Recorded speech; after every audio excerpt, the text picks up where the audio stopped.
Yes, hi, I'm John Tagler, and I've been involved with NASIG almost from the beginning. I didn't go to the first conference in Bryn Mawr, which I always felt was sort of a black mark on my record, but I got involved with NASIG in 1987 during one of the many series of serial crises over the years.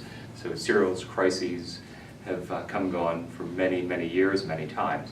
And I, at the time, worked for Elsevier. Actually, I worked there for many years, and now I'm with the Association of American Publishers. But the thing I most enjoyed about NASIG was the fact that it allowed me to meet so many really wonderful people. I've enjoyed working with people. I made a lot of good friends. I got to meet librarians in ways that, and work with them. I think the best way to break down barriers is when you work with people, sort of sit on a committee, try to get something off the ground, whether it's a conference or educational training.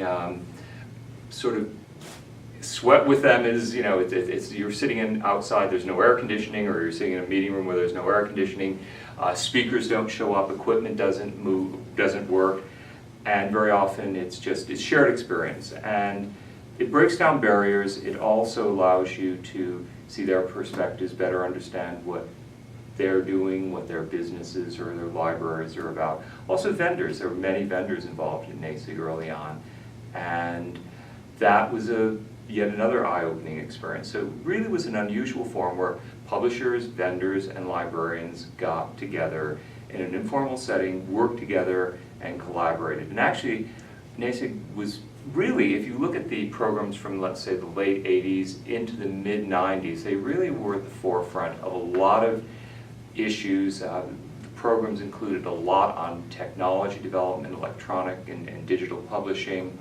Allen Ginsberg, it's Allen Ginsberg, and Allen Ginsberg was one of the first speakers to speak to library communities. So they were really using the annual conferences in many ways to get a lot of sort of cutting edge and leading topics out into the arena. So it was an exciting time. I was on the board, I think, for 5 years, and it was a lot of fun. It was a sort of real transition period when publishing and libraries were moving from print to digital environment.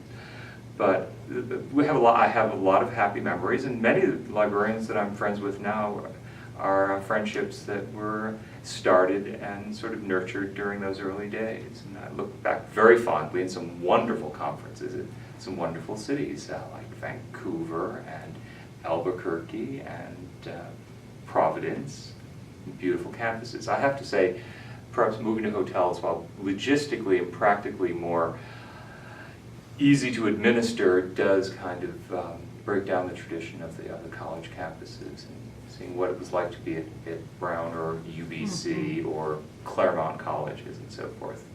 Mm-hmm.